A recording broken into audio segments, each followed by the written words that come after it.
ინტერნეტში ვნახე ძალიან საინტერესო ლაიფჰაკი, ხრიკი, თუ როგორ გავალღოთ ხორცი 15 წუთში, 10-15 წუთში. მართალია ბლოგერს ქონდა ფარში, ბრიგედი ფარშის. ნუ მე არა მაქვს ფარში, მე მაქვს ფილე. შესაბამისად ცოტა სხვა სტრუქტურა აქვს, მაგრამ დავამატოთ ცოტა, პლუს მინუს. სადოთ, ამისთვის ჩვენ დაგვჭირდება 2 ქვაბი რკინის ძირით. ერთი უფრო დიდი, ერთი უფრო პატარა. ასე ვქნათ. აი. პატარა ქვაბი დავდოთ ძირს, ამ შემთხვევაში დაფა.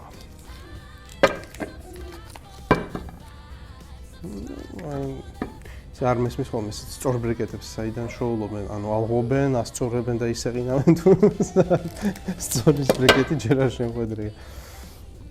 და მეორე ჯამიან ქვაბი, უფრო დიდი და მძიმე რომელიც იქნება.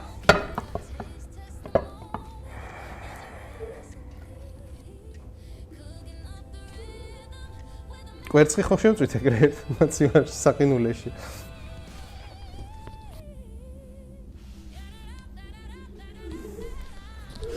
ხუთმეტი წუთი.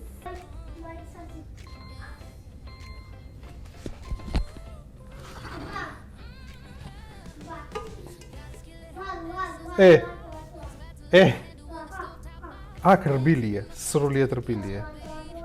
აი, მოდით განახეთ.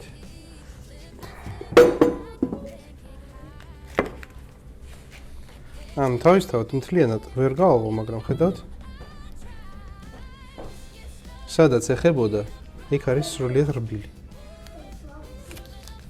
აქაც აი, სადაც ედებოდა სიფრთხეს, მე მგონი აღარ გვინდა, ხო? ცხელი წყლის ჩასხმა. გამოჩნდა ჰორიზონტზე ოლივე და საცივი.